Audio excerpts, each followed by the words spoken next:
बंधुओं, राधे राधे। बंधुओं, मैं आपको आज बताना चाहती हूँ कि मैं शिव जी की पूजा कैसे करती हूँ प्रतिदिन, अथवा इस पूजा को आप प्रदोष के समय भी कर सकते हैं, अथवा शिव चतुर्दशी व्रत में भी आप इस तरह से शिव जी की पूजा अर्चना कर सकते हैं। तो सबसे पहले मैं शिव जी को जल से स्नान कराती हूँ। पहले उनको स्वच्छ करती हूँ।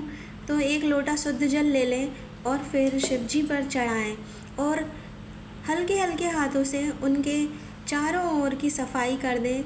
बिल्कुल भी उन्हें आपके नाखून ना लगे, बिल्कुल बहुत कोमल हाथों से आप उनकी साफ़ सफाई कर दें। पुनः आप जल से स्नान करा के एक बार और शुद्ध कर दें। इसके बाद आप जल अभिषेक करें। उसके लिए सबसे पहले आप गणपति जी को, जो जलाधारी पर होते हैं, गणपति जी का स्थान होता है, वहाँ पर जल ढारेंगे जैसा कि मैंने ढारा। इसके बाद आप कार्तिकेय जी को जल से स्नान कराएंगे, फिर अशोक सुंदरी वाले स्थान पर जल अभिषेक करेंगे। उसके बाद माता पार्वती के हस्तकमल पर जहाँ शिवलिंग स्थापित रहता है और सबसे अंत में शिवलिंग पर जल ढारेंगे।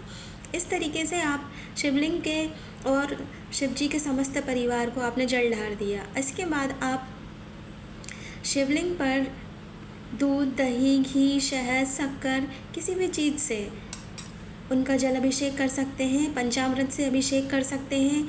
तो यहाँ पर मैंने पंचामृत से अभिषेक किया है क्योंकि हमें सभी सुख सुविधाएं चाहिए हैं। जिन्हें संतान सुख प्राप्ति चाहिए है वे कच्चे दूध से स्नान करा सकते हैं, उनका अभिषेक कर सकते हैं। इसके बाद आप पुनः शुद्ध जल से अभिषेक कर देंगे जिससे कि उनका जो पंचामृत का हिस्सा था वो हट जाए। अब जो जल था वो हमने अलग गमले में डाल दिया और शिव जी को पुनः स्थापित कर लिया है। इसके ऊपर हम पीले चंदन से ओम लिखेंगे शिवलिंग पर। उसके बाद त्रिपुंड बनाएंगे। तो हम उसके लिए पहले हमारी 2 उंगलियों का इस्तेमाल करेंगे और अंत में तीसरी उंगली से एक लाइन बना करके त्रिपुंड की आकृति बनाएंगे, बिल्कुल इस तरीके से जिस तरह मैंने किया है। गणेश जी के स्थान पर गणेश जी को चंदन अर्पित करेंगे, कार्तिकी जी को चंदन अर्पित करेंगे, अशोक सुंदरी जी को हम रोली लगाएंगे। तो इस तरीके से गणेश जी पर चंदन लगा दीजिए, वो भी पीला चंदन लगा सकते हैं। कार्तिकेय जी को पीला चंदन अर्पित कर सकते हैं।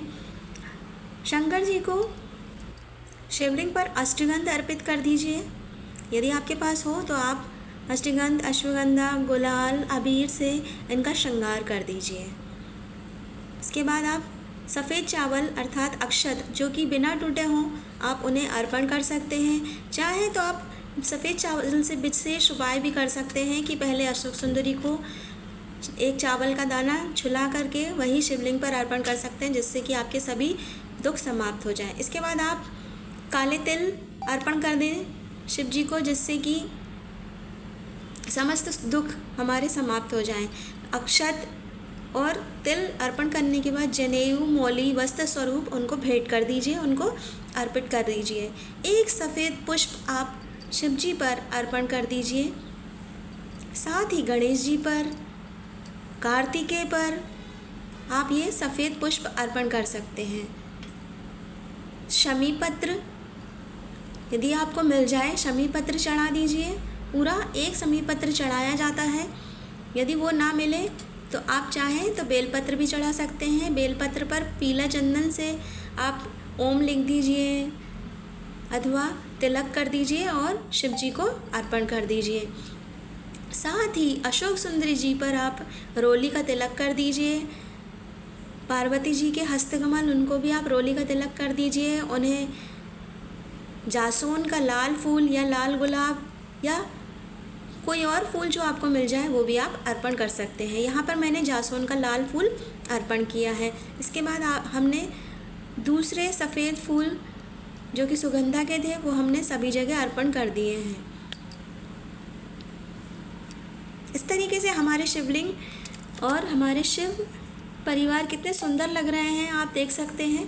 फिर गणेश जी पर हमने दूबा अर्पण कर दी है। आपको जो भी मिल जाए आप वो अर्पण कर दीजिए। इसके बाद आप थोड़े से पंखुड़ियों का आसन दे करके दीपक को रख दीजिए। दीपक पर आप एक बाती रख दीजिए और उसको जला दीजिए। दीपक को आप कभी भी खाली नहीं रखिएगा, उसके नीचे कुछ आसन दीजिएगा और इसको हम जला लेंगे। और जलाने के बाद हम भगवान को धूप दीप दिखाएंगे। तो ये मैंने धूप यहाँ पर जला ली है। जब शिव जी का पूरा श्रृंगार हो जाए तब हम उन पर इत्र लगाएंगे, क्योंकि भगवान को इत्र बहुत पसंद होती है, खुशबू बहुत पसंद होती है। तो हम उन्हें चारों तरफ इत्र लगा देंगे अपने कोमल कोमल हाथों से भगवान को। अब आगे बढ़ते हैं और भगवान को कुछ नैवेद्य हमें रखना ज़रूरी होता है। तो आपको जो भी मौसमी फल मिल जाए, जैसे कि आम है, सेब है, केला है, ये तो हर मौसम में मिल ही जाते हैं, या फिर आपको धतूरे का फल मिल जाए तो आप वो भी अर्पण कर सकते हैं भगवान को। आप चाहें तो आंकड़े का फूल भी अर्पण कर सकते हैं। अच्छा, इसके बाद आपको पूजा करने के बाद कुछ दक्षिणा ज़रूर रखनी है। दक्षिणा स्वरूप कुछ धन रख दीजिए। इसके बाद आपको उनकी आरती, ओम जय शिव ओमकारा आरती कर लीजिए और भगवान को धूप दीप दिखा दीजिए। और फिर भगवान से हाथ जोड़ करके विनती कर लीजिए और जो भी आपने पूजा में गलती करी है उसके लिए क्षमा मांग लीजिए। इसके बाद अपनी मनोकामना भगवान से बोल दीजिए, जिससे वो आपकी मनोकामना सुने और उन्हें पूर्ण करें। भगवान भोले भंडारी बहुत ही भोले हैं, वो आपकी मनोकामना जल्दी ही सुन के पूरी करते हैं। इसलिए आप इस पूजा को किसी भी व्रत में कर सकते हैं। ये बहुत ही सरल विधि मैंने आपको बता दी है। बंधु, वीडियो पसंद आया तो लाइक कर दीजिए, चैनल पर नए हो तो सब्सक्राइब कर दीजिए। मिलते हैं जल्दी ही ऐसे अच्छे वीडियो देखने के लिए, बने रहें मेरे साथ।